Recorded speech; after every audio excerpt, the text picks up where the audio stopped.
Assalamualaikum warahmatullahi wabarakatuh.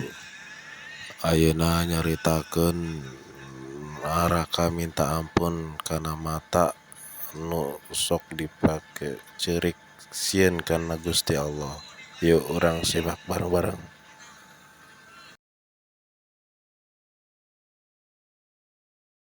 اللهم صل وسلم على سيدنا محمد وعلى آل سيدنا محمد ماشي كما ما أجمع المولد يجلي الكروب ذواق توباتك العصي ذبت توب ماشي كما ما أجمع المولد يجلي الكروب. السلام عليكم ورحمة الله وبركاته.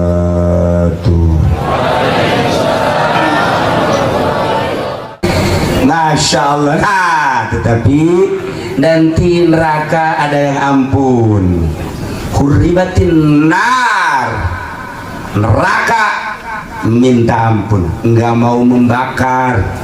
Bagi siapa? Ala ainin damiat, bagi mata yang sering mengeluarkan air mata, nangis tengah malam. Malam nangis, ya Allah ya Rabb. Kenapa nangis? Orang Selatan juga banyak kan yang nangis kalau mau lebaran. Neng, kenapa nangis? Belum sunal. Nangis blon itu mah.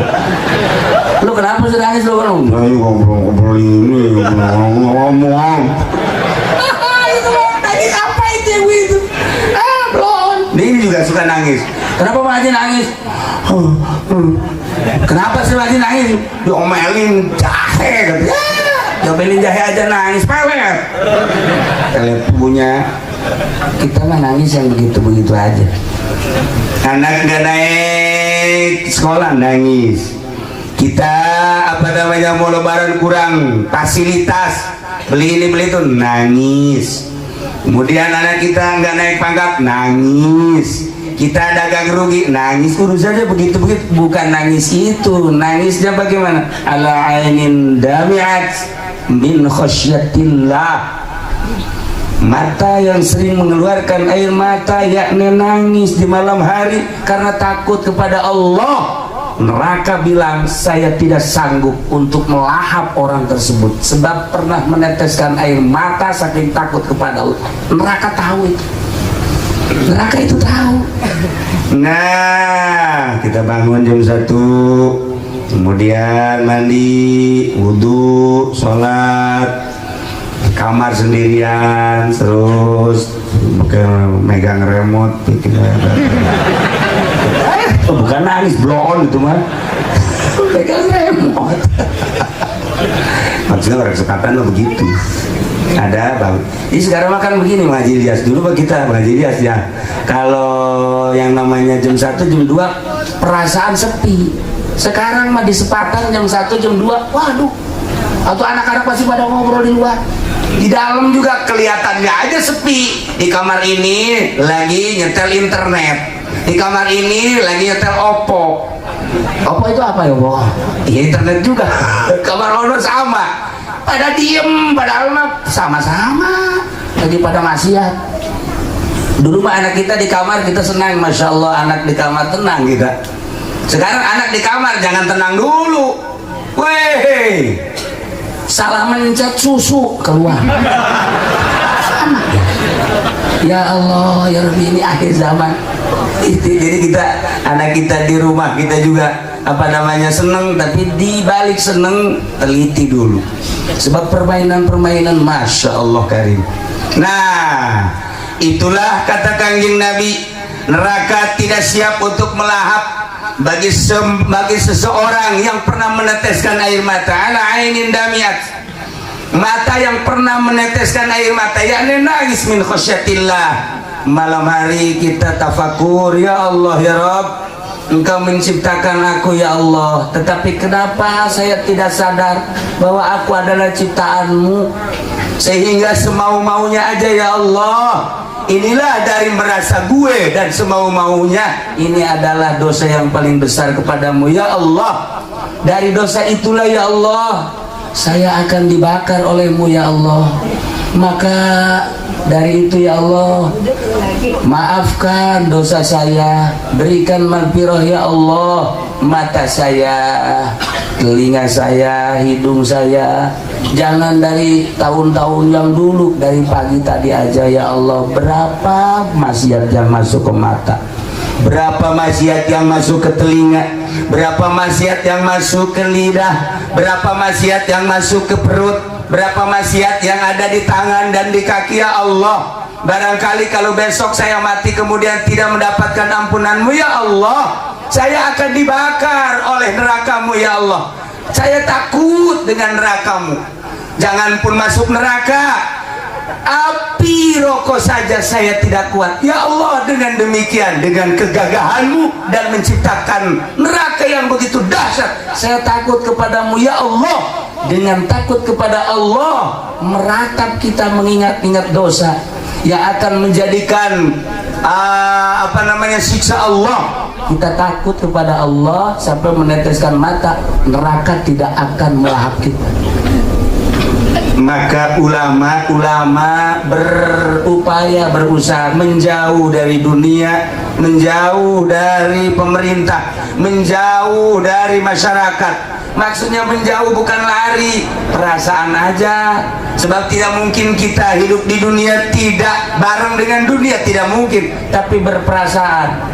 Biarkan mereka datang, tapi saya denganmu ya Allah. Biarkan polisi datang, tapi perasaan saya denganmu ya Allah. Biarkan masyarakat datang, perasaan saya denganmu ya Allah. Biarkan macam-macam datang, itu mah urusanmu ya Allah, tapi perasaan saya denganmu ya Allah. Ampuni saya ya Allah. Meneteskan air mata, neraka tidak siap untuk melahap. Usahakan coba malam ini jam 1, jam 2 mandi, wudhu, sholat.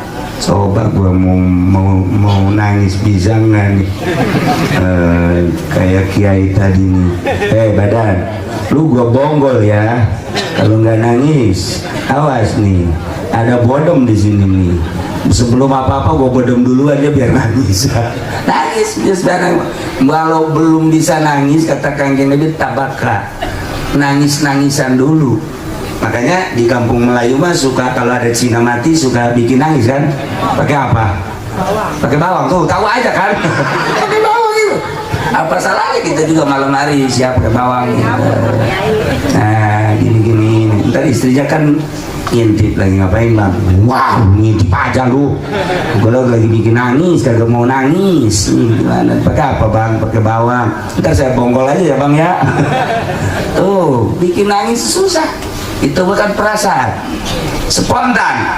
Orang yang udah lihe itu spontan, kayak orang yang mendapatkan kepedihan, spontan nangis.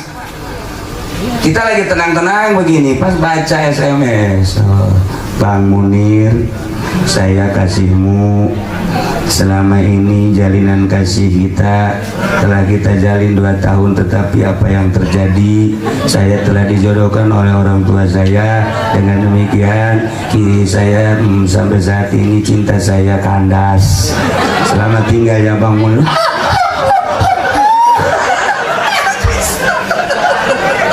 Putus cinta mah gampang nangisnya. Ya Allah, kalau nonton TV kreditan, nasihat yang lain-lain nggak pernah kita nangisi. Ku goblok kurang sepatan, blow on kurang sepatan. Emang bajak-bajak tolol semua ini. Nggak pernah nangis. Urusan cinta mah kalau putus nangis, urusan dagang kalau rugi nangis, dan lain-lain sebagainya. Urusan maksiat nggak pernah kita tangisi. Besok mati rasain lu. Ya ini masya Allah. Yang kedua, 4 semuanya mau panjang, 2 aja. Yang kedua adalah harta. Urimatin nar ala malin, harta yang dipakai melaksanakan ibadah haji. Masya Allah, bayangin coba, orang karena cinta sama Allah, iman kepada Allah, iman kepada Rasulullah, apapun yang terjadi yang penting saya bisa berangkat ke tanah suci untuk melaksanakan ibadah haji, menggugurkan uhdatul amri. Takut saya kalau nanti di akhirat ditanya oleh Allah, "Hei fulan, kenapa engkau tidak melaksanakan haji? Padahal aku tahu engkau sudah nisab." Saya takut ditanya oleh Allah untuk menggugurkan uhdatul amri. Berangkat saya ke tanah suci, apapun yang terjadi. Punya sawah doang, jual. Begitu dijual kurang, anak ayam jual. Anak ayam juga masih kurang juga. Kawannya kecil kali ya. Kecil, anak ayam dijual masih kurang juga. Masih kesana ada dah apa namanya, anting anak dijual juga, golong anak dijual. Ntar dari sono ntar apa beli lagi, beli di mana, ongkos aja juga dari sini mau beli ya, itu supaya tenang aja.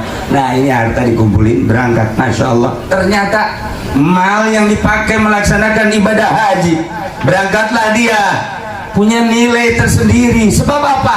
Harta tersebut sama nilainya dengan dipakai jihad fisabilillah. Dan tidak ada ibadah yang terangkum tiga sekaligus: satu harta, dua badan, yang ketiga adalah pemikiran. Semuanya ada, hartanya kita siapin, badannya kalau nggak sehat juga nggak bisa, pemikiran kita juga sama. Maka sama dengan jihad fisabilillah, harta yang kita setorkan ternyata punya nilai luar biasa. Begitu pulang dari haji, inilah mendapatkan predikat haji mabrur. Maka Allah mengatakan melalui kanjeng Rasulullah, al hajjul mabrur laisa lahu jazaa'un ilal jannah, kecuali surga. Atas kalau Nabi pernah mengatakan harta yang dipakai berjuang menunaikan ibadah haji, melaksanakan ibadah haji bukan sembarangan harta, ternyata nilainya sama dengan jihad fisabilillah, dan neraka tidak sanggup untuk melahap orang seperti itu. Alhamdulillahirabbil alamin. Nasi dua lagi panjang, yang dua mah itu mah ahli tasawuf nanti di sana, terus ahli-ahli toriko, itu mah nanti kapan-kapan aja lah. Di sini mah kan kelihatannya jangan-jangan tasawuf, kredit aja masih. Itu mau dikasih tasawuf bagaimana tuh? Tasawuf kan udah apa namanya, tasfiyatun nafs, membersihkan diri, udah menjauh dari yang begini begitu. Nah seharusnya orang yang umurnya udah 40, udah mulai 50, udah siap berangkat. 60 mayoritas kan umur umat kanjeng Nabi itu tidak jauh dari umur kanjeng, 63. Maka tadi Haji Ato umurnya udah 78. Kata saya udah kelebihan ini. Iya udah kelebihan, sebenarnya udah di demo juga boleh woy. Itu urusan Allah itu mah. Kalau lagi Ilyas masih muda, dia umurnya lebih dikit sama saya lah. Iya, tapi kelihatannya aja tua, kebanyakan uang kali ya. Iya, makanya kelihatannya tua. Ada yang kelihatannya tua itu ilmu, ada yang kelihatannya tua itu adalah harta, ada yang kelihatan tua emang penyakit kayak ini, kelihatannya tuh yang penyakitan. Ya mah ada bengek dia sedikit. Para jamaah kaum muslimin wal muslimat rahimakumullah. Jadi intinya melaksanakan ibadah haji itu ialah untuk bertemu dengan Allah. Sebab Allah berjanji melalui kanjeng Nabi Ibrahim, Tahir baiti lit-taifin wal akifin, dan selanjutnya berarti di Baitullah ada Allah. Itu terlalu sompral, padahal Allah mah di mana saja ada. Cuman Allah memberikan kedekatan kepada hambanya ketika di hadapan Baitullah. Anggap aku ada di situ, kata Allah. Kalau engkau menganggap aku ada di situ, cobalah pakai adab. Makanya saya ketika umroh balik dari Baghdad, dia ikut. Wow, Ternyata habis umrohannya dia lihat tuh, lihat settingannya lagi tawaf di setting. Wah, Allahumma, saya benci. Besoknya umroh lagi ada lagi. Woi, kata dia hebat bener kan? Wow, hebat kan? Hebat pala lu kata saya. Saya doa sama Allah, ya Allah ya Rob, mudah-mudahan HP-nya hilang. Saya nggak mau dilihat begitu kata saya. Aku disoting terus tiap putaran, mulai dari hotelnya disoting sampai tawaf, sampai cukur rambut, sampai sa'i dan lain sebagainya. Nah, saya mohon sama Allah ya Rob, Engkau maha segala-galanya, tolong HP itu hilangin sama Allah. Besoknya pas saya ajak ke masjid, kita ke masjid, enggak lah. Yang kenapa? Enggak, pusing. Pusing kenapa sih? HP hilang. Kata saya, terima kasih ya Allah, dijawab ternyata doa saya. Hilang sampai sekarang, udah hilang. Nah, itu kan nggak punya adab. Kalau orang yang tidak menganggap Allah hadir di situ, tentu tidak pakai adab. Kalau kita menganggap Allah ada di situ, ini adalah Baitullah hanya sebuah batu, tetapi bukan batunya. Allah hadir. Sulit untuk menghadirkan Allah kalau bukan Allah yang janji, kecuali hanya wali-wali Allah. Wali Allah maka hadir Allahnya di hati. Kalau kita ke Baitullah, di Baitullah Allah hadir, anggap dan harus. Tetapi waliullah, Baitullah itu bukan di Mekah, di kolbul mukmin itu adalah Baitullah. Kalau di Baitullah ada Allah, di kolbu orang mukmin ada Allah. Ketika kita menganggap bahwa Allah ada di hati, berani enggak kita bermaksiat? Enggak berani. Makanya ahli-ahli Allah enggak sanggup punya televisi tanpa mengharamkan, enggak sanggup punya HP tanpa mengharamkan, enggak sanggup melaksanakan muamalah yang dilarang oleh Allah tanpa peduli amat sih sama orang lain, yang penting diri sendiri. Lihat mulai dari Baghdad, Turki, Indonesia, Jawa Timur, Jawa Tengah, Jawa Barat, orang yang sudah ada Allahnya di sini nggak pernah punya HP. Ini HP-nya tiga HP-nya, HP dagang satu, yang satu lagi HP buat ngeriung, yang satu lagi ini mah khususon ilaruhi kata dia. Emang bajingan ini tua-tua dia. Masa setua itu punya HP-nya tiga? Saya udah kurang bagaimana menasehati, dasar nggak ada Allahnya di hati atau begitu aja. Nah, inilah sulit untuk menghadirkan Allah di hati, sulit. Kalau Allah sudah ada di hati, tawaf nggak usah di Baitullah sana, ruh kita tawafkan di hati kita. Ada cara-cara tersendiri, hanya di tohiko, hanya ahli tasawuf, hanya ahli Allah. Itu mah hanya gambaran-gambaran saja. Pantes orang kalau sudah mencintai Allah, Allahnya ada di sini, nggak ada TV di rumahnya. Walaupun nggak pernah mengharamkan, nggak sanggup punya radio tanpa mengharamkan, nggak sanggup punya HP. Adapun kebutuhan gampang itu mah. Lihat aja nanti kalau kita silaturahmi ke rumah Kiai, assalamualaikum, waalaikumsalam. Weh Kiai lah, dia lagi ngapain Kiai? Ini lagi lihat bola nih, Persib nih lagi main nih. Udah Kiai harus dirantai itu Kiai. Bukan Kiai itu.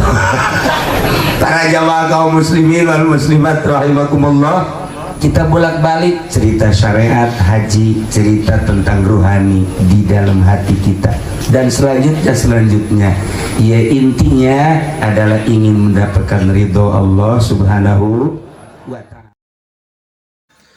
Alhamdulillahirrabbilalamin. Sakitu tina guru urang, mudah-mudahan manfaat kasadayana. Assalamualaikum warahmatullahi wabarakatuh.